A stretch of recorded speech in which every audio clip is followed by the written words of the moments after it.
നമസ്കാരം. അഗ്നിഹോത്രി നിയോഗ നക്ഷത്ര ഫലങ്ങളിലേക്ക് സ്വാഗതം. 2025 ഏപ്രിൽ 1 മുതൽ 30 വരെ, അതായത് മീനം 18 മുതൽ മേടം 17 വരെയുള്ള വിവിധ നക്ഷത്രങ്ങളിൽ ജനിച്ചവരുടെ സമ്പൂർണ്ണ നക്ഷത്രഫലങ്ങൾ നവഗ്രഹങ്ങളുടെ രാശി സഞ്ചാരം അവലംബിക്കുന്നു.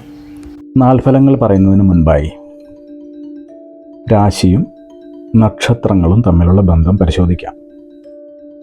ഗ്രഹങ്ങളുടെ ഭ്രമണപഥമായ രാശിചക്രത്തിൽ 12 രാശികളാണുള്ളത്. ഈ 12 രാശികളിലും കൂടിയാണ് അശ്വതി മുതൽ രേവതി വരെയുള്ള 27 നക്ഷത്രങ്ങളുള്ളത്.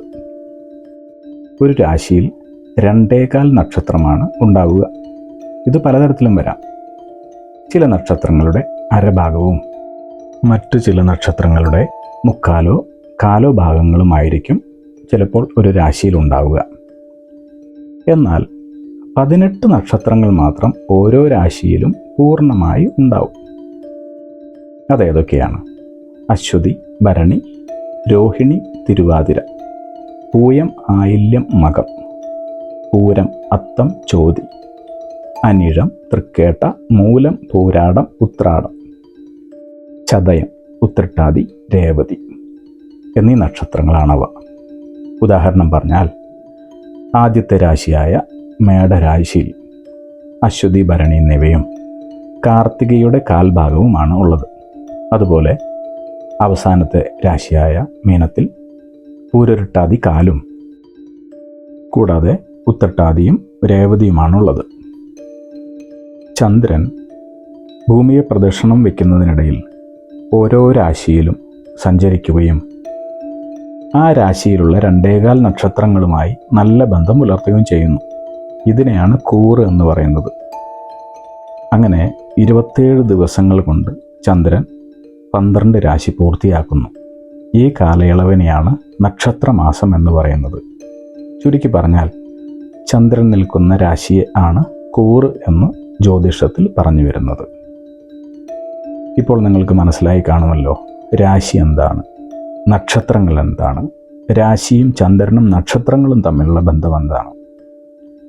ഇങ്ങനെ വളരെ വിശദമായി ഒരു സാധാരണക്കാരന് പോലും ജ്യോതിഷത്തിലെ കാര്യങ്ങൾ മനസ്സിലാക്കാനും തന്മൂലം അവനവൻ്റെ നാളുകളും കൂറുകളും രാശിയും മനസ്സിലാക്കി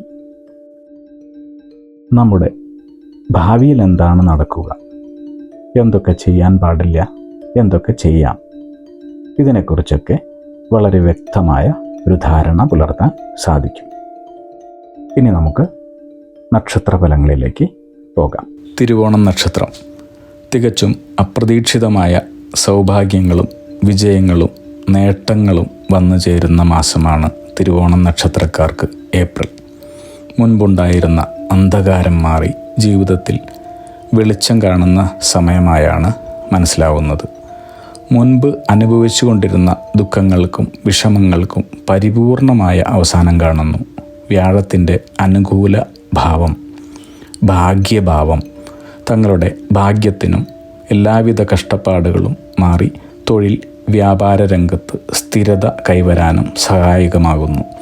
തൊഴിൽ ബിസിനസ് രംഗങ്ങളിൽ ഉണ്ടായേക്കാവുന്ന മാറ്റങ്ങൾ തങ്ങളുടെ ജീവിതം തന്നെ ഉടച്ചു വാർക്കുന്ന സമയമാണ്. പ്രതിബന്ധങ്ങളിൽ തളരാതെയുള്ള അശ്രാന്ത പരിശ്രമങ്ങൾക്കൊടുവിൽ തക്കതായ തങ്ങൾ പ്രതീക്ഷിച്ച ഫലങ്ങൾ തന്നെ ലഭിക്കുന്നതായി കാണുന്നു. കാർഷിക സംബന്ധമായ വ്യാപാരങ്ങളിൽ കൂടിയുള്ള സമ്പാദ്യം തങ്ങളുടെ സാമ്പത്തിക കുടുംബ ഭദ്രത വർദ്ധിപ്പിക്കുന്നു. ചെറിയ കാര്യങ്ങൾക്ക് പോലും വിഷമിക്കുന്ന ഈ നക്ഷത്രക്കാർക്ക് കൂടുതൽ ശുഭാപ്തി വിശ്വാസവും ആത്മവിശ്വാസവും ലഭിക്കുന്നതായി കാണാം. മനസ്സിലുള്ള കാര്യങ്ങൾ എല്ലാം തന്നെ പ്രിയപ്പെട്ടവരോട് പങ്കുവയ്ക്കുന്നത് മൂലം ഉണ്ടായേക്കാവുന്ന ചില പ്രശ്നങ്ങളിൽ ശ്രദ്ധിക്കുന്നത് നല്ലതാണ്. ശിവ വൈഷ്ണവ ക്ഷേത്രങ്ങളിലുള്ള ദർശനവും പൂർവിക സ്മരണയും തങ്ങളെ ജീവിതത്തിൽ വളരെയധികം പുരോഗതിയിലേക്ക് എത്തിക്കുവാൻ സഹായിക്കുന്നു. അഗ്നിഹോത്രി നിയോഗ പ്രവചനങ്ങളെക്കുറിച്ചും നിങ്ങളുടെ ജീവിത നിയോഗത്തെക്കുറിച്ചും അറിയുവാനായി ഞങ്ങളുടെ വെബ്സൈറ്റ് സന്ദർശിക്കൂ.